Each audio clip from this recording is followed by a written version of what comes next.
नमस्कार, स्वागत है आपका बुलेटिन में और मैं हूं आपके साथ दुर्गेश पांडे। मुख्यमंत्री भूपेश बघेल अपने प्रदेश व्यापी भेंट मुलाकात अभियान के तहत बिलासपुर जिले के दौरे के दौरान सनाड्य कुर्मी क्षत्रिय समाज के शपथ ग्रहण समारोह में चकरभाटा पहुंचे, जहां उन्होंने छत्तीसगढ़ महतारी छत्रपति शिवाजी एवं सरदार वल्लभ भाई पटेल के छायाचित्र पर माल्यार्पण और दीप प्रज्वलित कर कार्यक्रम का शुभारंभ किया। वहीं भेंट मुलाकात कार्यक्रम के दौरान किरण ठाकरे ने बताया कि सी-मार्ट आरंभ होने से उन्हें बड़ा लाभ हुआ है। इसके पहले अपने उत्पादों को बेचने के लिए घर घर भेजते थे, जिसमें काफी समय लगता था। अब सी-मार्ट वाले स्वयं ही उत्पाद ले जाते हैं। हमारा ध्यान केवल अपने उत्पादों की गुणवत्ता में रहता है। सी-मार्ट आरंभ होने से ग्राहकों को भी हमारे उत्पादों के लिए एक विशेष जगह मिल गई है, जिससे उन्हें भी भटकना नहीं पड़ता है। वहीं मुख्यमंत्री भूपेश बघेल ने बिलासपुर विधानसभा के अंतर्गत लाल बहादुर शास्त्री स्कूल मैदान में आयोजित भेंट मुलाकात कार्यक्रम में कई महत्वपूर्ण घोषणाएं की, जिसमें सीएम ने कहा कि तिफरा में स्वामी आत्मानंद अंग्रेजी माध्यम स्कूल प्रारंभ किया जाएगा, जोरापारा तालाब का सौंदर्यीकरण किया जाएगा, अरपा नदी के किनारे नाली निर्माण करवाया जाएगा, पंडित देवकी नंदन दीक्षित सभा भवन का उन्नयन एवं नवीनीकरण करवाया जाएगा, टाउन हॉल स्थित बैठक सभा कक्ष का निर्माण करवाया जाएगा, बसंत विहार में नवीन विद्युत क्षेत्र जोन का सृजन किया जाएगा, बिलासपुर के वैकल्पिक प्रवेश मार्ग यदुनंदन नगर तिफरा सब्जी बाजार से गुरु अमरी रेलवे क्रॉसिंग होते हुए गौरव पथ बिलासपुर तक मार्ग चौड़ीकरण, मजबूतीकरण एवं डामरीकरण करवाया जाएगा। राजा रघुराज सिंह स्टेडियम में क्लब फ्लड लाइट की व्यवस्था की जाएगी। मिट्टी परीक्षण प्रयोगशाला तिलक नगर का जीर्णोद्धार कराया जाएगा। वरिष्ठ कृषि विकास अधिकारी बिल्हा एवं तखतपुर कार्यालय की मरम्मत करवाई जाएगी। वहीं ईश्वरी परिहार नाम के शख्स ने शहरी स्लम मोबाइल यूनिट योजना की तारीफ की। उन्होंने बताया कि हमारे क्षेत्र में हर माह स्वास्थ्य परीक्षण हो जाता है, निःशुल्क दवाई भी मिल जाती है। वहीं वैभव वैष्णव ने मुख्यमंत्री के प्रति आभार जताते हुए कहा कि आपने बहुत सी वैकेंसी जारी कर दी हैं, हम लोग पूरे उत्साह से तैयारी में जुट गए हैं। बेरोजगारी भत्ते की पहली किश्त भी मिल गई है, इससे हम जरूरी संसाधन पढ़ाई के लिए जुटा रहे हैं। युवा वर्ग अब निश्चिंत है और अपने सपनों को पूरा करने में जुट गया है। भेंट मुलाकात कार्यक्रम के दौरान स्वामी आत्मानंद स्कूल के छात्र छात्राओं ने भी अपने अनुभव साझा किए। अस्मी ठाकुर ने बताया कि पहले वो प्राइवेट स्कूल में पढ़ती थी, 80,000 फीस साल भर की लगती थी, अब वो पैसा पूरा बच रहा है। पापा प्राइवेट जॉब में है, माँ गृहिणी है। ये बचत हमारे भविष्य के लिए काफी उपयोगी होगी। सबसे अच्छी बात यह है कि स्कूल बहुत अच्छा है। अक्षर जाधव ने बताया कि उनका स्वामी आत्मानंद स्कूल बहुत अच्छा है, पढ़ाई बहुत अच्छी हो रही है, इंजीनियर बनना चाहता हूं। यहाँ की स्मार्ट क्लास में पढ़कर काफी कुछ सीख रहा हूं और अपने सपने जरूर पूरा करूंगा। मुख्यमंत्री भूपेश बघेल ने बिलासपुर और बिल्हा विधानसभा क्षेत्र में भेंट मुलाकात के दौरान अनेक विकास कार्यों की सौगात दी। लगभग 474 करोड़ रुपए की राशि के विभिन्न विकास कार्यों का लोकार्पण, भूमि पूजन और शिलान्यास किया गया। सीएम ने हितग्राहियों को सामग्री और चेक वितरित किए।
पूरा दीवार की तरह दिख रही वही वाला वो प्याज की जो बना है सर। अच्छा जैसे ये गाड़ी दिख रहा है ना वैसे अंदर में पूरी गाड़ी से क्या नाम है आयु कुमार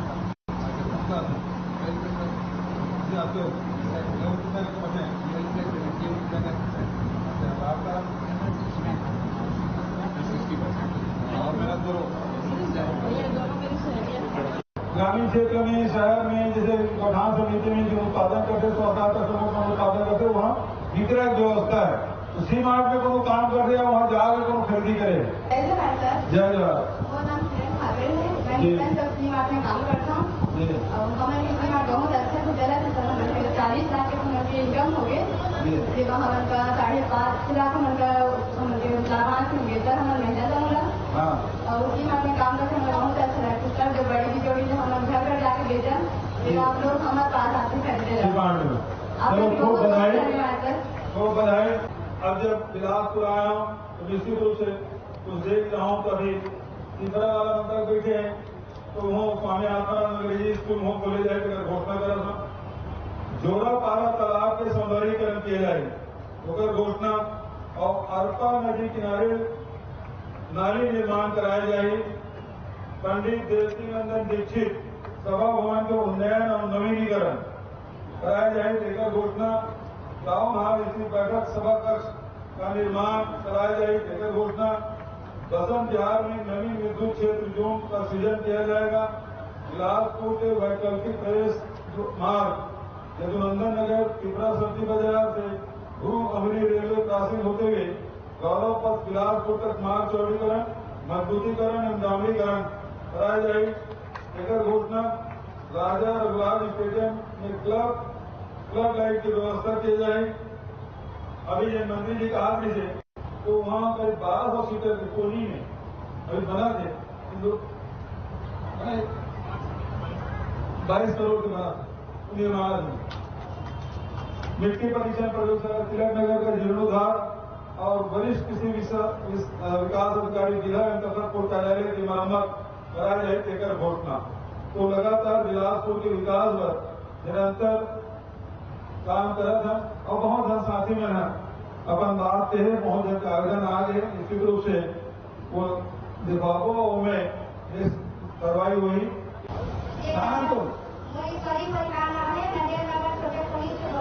हाँ सरकारी स्कूल में जाते नीला गाड़ी दवाई गोली सब मस्त देते खून से किताब से बिजली सुगर सब मस्त इलाज करते।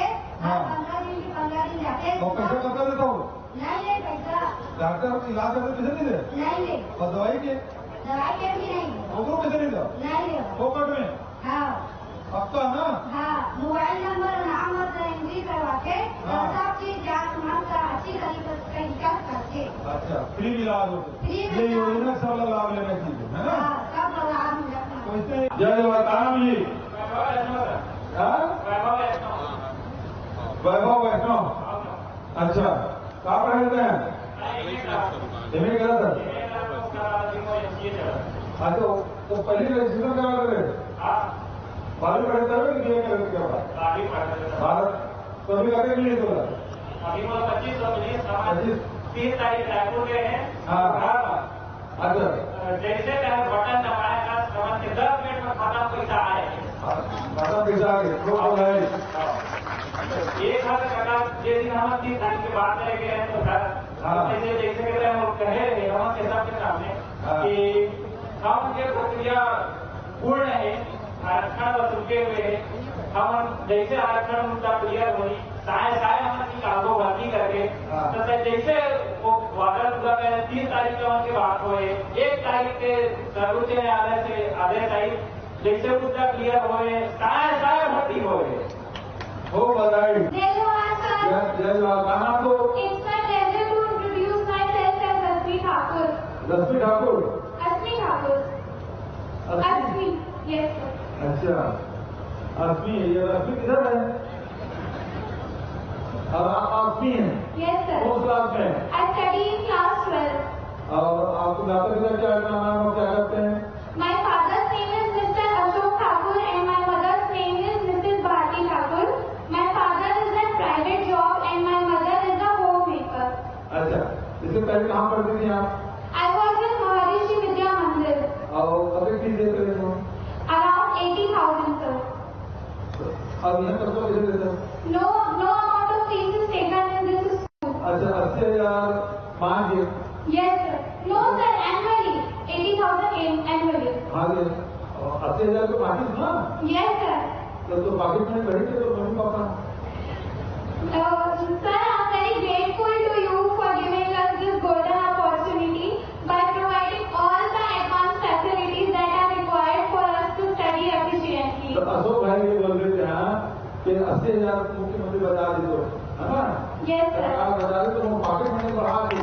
Sure sir. जी। बोला ना? Yes sir. ठीक है। अच्छा।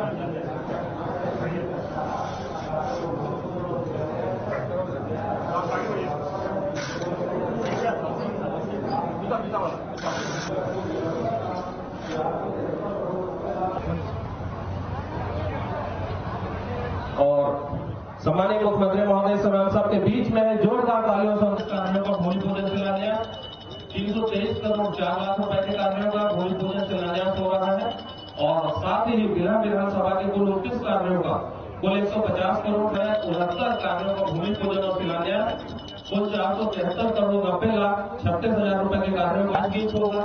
गीत में हम सबसे भूमि पूजन और शिलान्यास के कार्यों का आप सबसे निवेदन है कि 4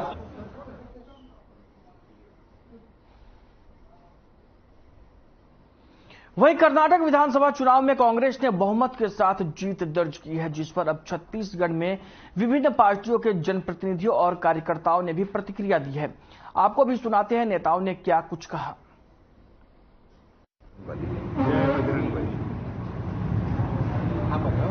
भाई बहनों का जो जय बजरंगबली ने सुन लिया है, आज कर्नाटक विधानसभा चुनाव कांग्रेस का ऐतिहासिक जीत की ओर बढ़ते जा रहे हैं। राहुल गांधी जी ने पदयात्रा किया, उसका असर जनता के ऊपर पड़ा और भ्रष्टाचार सरकार से मुक्त कर जो कांग्रेस की सरकार है, जो लोगों को अपने पास बुलाती है और उनकी हर समस्या को दूर करने वाली सरकार अब कर्नाटक में आ गई है। पिछले बार की जो कमी थी, इस बार कर्नाटक की जनता ने विश्वास देकर कांग्रेस को विजयी बनाने का जो संकल्प लिया था, उसके लिए मैं कर्नाटक की जनता को बहुत बहुत बधाई देता हूँ। छत्तीसगढ़ के मुख्यमंत्री भूपेश बघेल ने भी कर्नाटक में मेहनत की थी और छत्तीसगढ़ मॉडल को वहां पर उन्होंने प्रदर्शित किया था। देखिए, आपको बता दूं, छत्तीसगढ़ मॉडल पूरे देश में फैल गया है और छत्तीसगढ़ की जो जनता है आज हमारे भूपेश सरकार से बहुत खुश है। उन्होंने ही 2-4 जो स्कीम है उसको यहाँ से जाकर उन्होंने ही घोषणा किया। उनकी जो घोषणा है छत्तीसगढ़ में, वो धीरे धीरे आप देखते जाइएगा पूरे देश में लागू होगा। उन्हीं के कारण ही कर्नाटक में जो अभी जनता जिताई है कांग्रेस को, उसके लिए मैं भूपेश सरकार का बहुत बहुत धन्यवाद देता हूँ।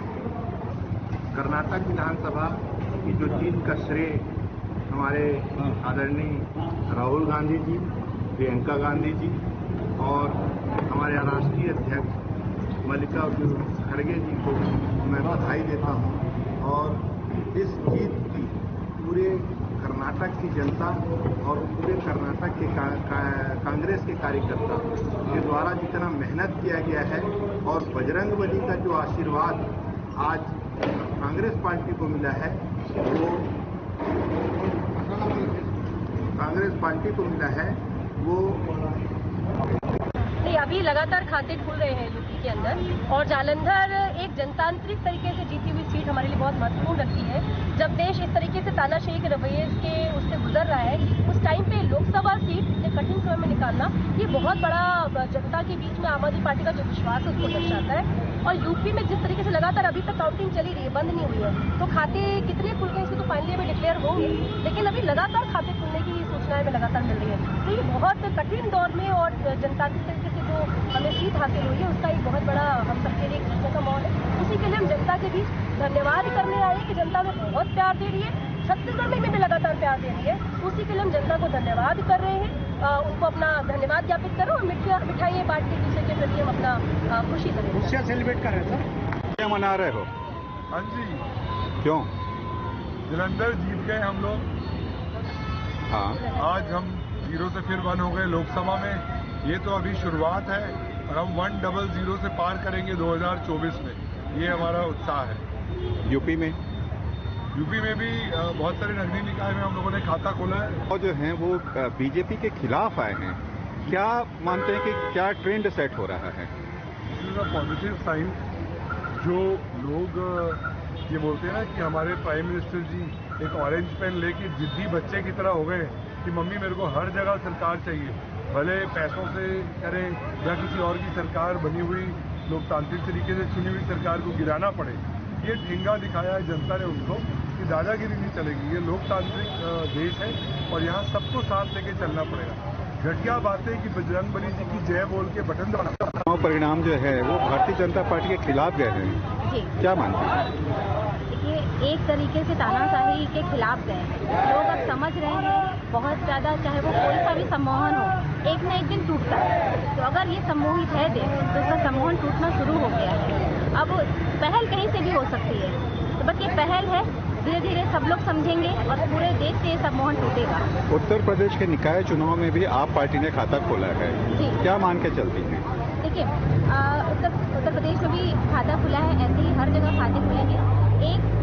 एक जो होती है वो शुरुआत होती है, शुरुआत हो गई है तो अब आगे ही बढ़ेंगे, पीछे नहीं जाना है। और जैसे उत्तर प्रदेश में हुआ वैसे मध्य प्रदेश में भी होगा, छत्तीसगढ़ में भी होगा और ऐसे ही पूरे देश में। भारतीय राष्ट्रवादी कांग्रेस पार्टी जी अब 4 राज्यों में चुनाव होने का है जी, क्या रणनीति है इसकी? भारतीय राष्ट्रवादी कांग्रेस पार्टी जो हमारी पार्टी है, माननीय शरद पवार जी पवार साहिब जो एक जाने माने और एक अच्छे ईमानदार नेता हैं और हमारी विपक्ष के साथ अच्छी तालमेल है।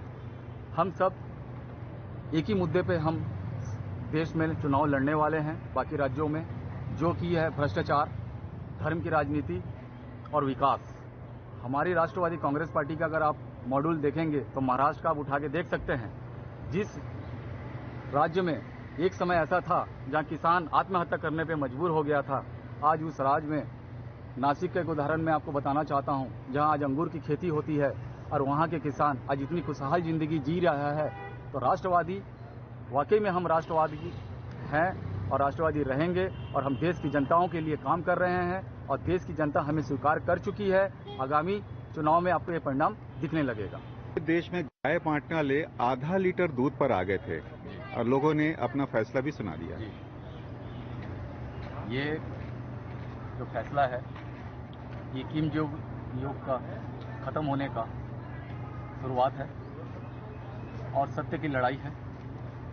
जो पार्टी 40% कमीशन खोरी का जो गोरख धंधा पूरे देश भर में कर रहे हैं, उसका एक परिणाम स्वरूप है। और मैं आश्वस्त कराता हूं पूरे देशवासियों को, जो 2024 में ये किम जोंग योग खत्म होने वाला है।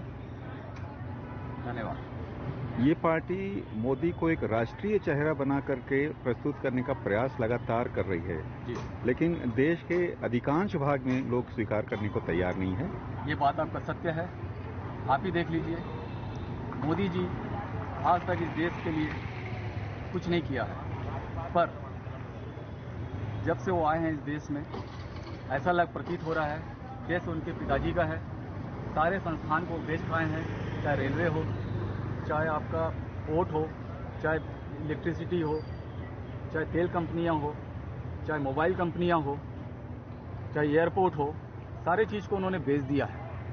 आप समझ सकते हैं अगर इस देश में अगर कोई भी राष्ट्रीय और सरकारी संस्थान को अगर नहीं रहेगा और बेच देंगे तो इस देशवासियों का क्या हर्ष होगा। उसी के परिणाम स्वरूप हमारे देश की जनता उनको नकार रही है, नकार चुकी है और 2024 में मोदी जी अपना झोला लेके वापस जाने वाले हैं। मुद्दा भ्रष्टाचार का था या सांप्रदायिकता का था? मुद्दा इसमें दोनों ही है, भ्रष्टाचार भी है। आप खुद समझ सकते हैं, जो मोदी जी आज तक ये नहीं बता पा रहे हैं, जो 20,000 करोड़ जो अडानी जी का सेल कंपनी का, वो पैसा किसका है। और रहा सवाल सांप्रदायिकता का, इस देश में इतिहास में पहली बार ऐसा हो रहा है जहां धर्म की राजनीति और रंगों की राजनीति भाजपा ने किया है, जिसके कारण आज भारतवासियों ने उन्हें सिरे से खारिज कर दिए रहे। राष्ट्रीय नेशनल कांग्रेस अपन इसको कहते हैं, राष्ट्रवादी जोड़ो यात्रा असर कर गई। जी, कर्नाटक के जो परिणाम हैं उससे तो यही लग रहा है कि आम जनता में राहुल जी ने जो भारत जोड़ो यात्रा पूरे देश पे 3,500 किलोमीटर की करी, उसका लोगों में बहुत अच्छा असर हुआ और लोगों ने हकीकत को समझा और हकीकत को समझ के आज जो परिणाम अभी आ रहे हैं कर्नाटक में, संभवतः क्या कांग्रेस की सरकार बनने जा रही है, तो निश्चित तौर पे इसका एक बहुत बड़ा कारण राहुल जी की भारत जोड़ो यात्रा है। अपेक्षित परिणाम नहीं आए कर्नाटक के। बात तो ठीक है, पर जनता का जो मैंडेट रहता है उसको मानना चाहिए और बीजेपी को सोचना चाहिए कि कहाँ गलतियां हुई। हम जैसे विश्व हिंदू परिषद में हैं तो हम सनातन धर्म के खिलाफ कोई कुछ बोलता है तो उस पर हम बात करते हैं और हमारा ऐसा मानना था कि बजरंग दल पे बैन जो करने की बात की ये ठीक नहीं है। हमारा काम जागरण का है, वो जागरण करते रहेंगे और हमको चेरेवैती मतलब चलते रहना है। और सनातन काम है, 1500 साल की गुलामी में हमने या हमारे सनातन परंपरा संस्कृति को लोग भूल गए, उसको जगाने में हमको पता 100, 200, 300 साल लगेंगे। हम कोई ऐसा नहीं सोचते कि ये कार्य हमारे जीवन काल में ही पूरा हो जाएगा, तो हम अपना कार्य करते रहेंगे। जहां भी सनातन संस्कृति चोट पहुंचेगी उसके खिलाफ आवाज उठाएंगे। जो पार्टी उसके खिलाफ रहेगी उसके खिलाफ हम होंगे। जो पार्टी हमको साथ देगी सनातन धर्म संस्कृति को बचाने में, हम उसके साथ रहते हैं। तो विश्व हिंदू परिषद अपना काम करता रहेगा और जागरण का काम करता रहेगा। राजनीतिक परिणामों से अभियान पे कहीं न कहीं फर्क पड़ता है। स्वाभाविक है, हम ये समझते हैं कि जो सनातन संस्कृति को, क्योंकि 2-4 पार्टियां जो भी है तो उसमें कोई सनातन संस्कृति को ज्यादा मानता है और कोई कम मानता है, तो हम चाहते हैं कि जो सनातन संस्कृति को मानते हैं वो पार्टियां आगे बढ़ती रहें, हम उनको सपोर्ट करते रहें। क्योंकि हमारा अंतिम लक्ष्य है, इवन विश्व कल्याण की जब बात करते हैं तो हमारा जो धर्म है, ये धर्म हिंदू धर्म इसलिए कहलाया कि हिंदू भूमि पे लोगों ने उसको खोजा। ये धर्म पूरे विश्व का धर्म है। जैसे न्यूटन का नियम न्यूटन के पहले से था, पर न्यूटन के नियम ने उसको न्यूटन ने प्रतिपादित किया तो न्यूटन का नियम बन गया। उसी तरह ये धर्म पूरे विश्व पे लागू होता है। कहीं पर भी हम नहीं बोलते हिंदू धर्म की जय, धर्म की जय बोलते हैं, विश्व का कल्याण हो। तो हम जो करते हैं या जिसको हम हिंदू धर्म बोल रहे हैं वही एक धर्म है। और जब वो धर्म पूरे विश्व पे लागू होगा तो विश्व में शांति दिखेगी। और जब भारत परम वैभव पर पहुंचेगा तो आपको जितने युद्ध दिख रहे हैं वो सब बंद हो जाएंगे और जितनी गरीबी, बाकी जितनी चीजें वो सब खत्म होगी। पर कब होगी? जब सनातन धर्म को मानने वाले लोग सर्वोच्च पे पहुंचेंगे, क्योंकि उनका मानना ही है कि पूरा विश्व हमारा परिवार है। 4 महत्वपूर्ण राज्यों का चुनाव सामने और ये परिणाम जो है विचलित कर सकते हैं। देखिए, ये सोचने का काम बीजेपी का है, ये हम लोग नहीं सोचते हैं। हम ये सोचते हैं कि जिस राज्य में चुनाव होने नहीं होने उससे नहीं, हमारा काम उस पर डिपेंड नहीं करता है। हम सनातन संस्कृति जागृति के लिए हमेशा काम करते रहते हैं। हमारी स्पीड भी कम नहीं होती है, न तो चुनाव को देख के होती है न चुनाव के बाद होती है। हम बजरंग बली को पहले भी पूछते थे, अभी भी पूछते हैं। हम उन लोगों में नहीं है कि जीतने के बाद बजरंग बली के मंदिर जा रहे हैं, वो में से हैं जो हर दिन मंदिर बजरंग बली को मानते हैं। बुलेटिन में फिलहाल के लिए इतना ही। मुझे दीजिए इजाजत। नमस्कार।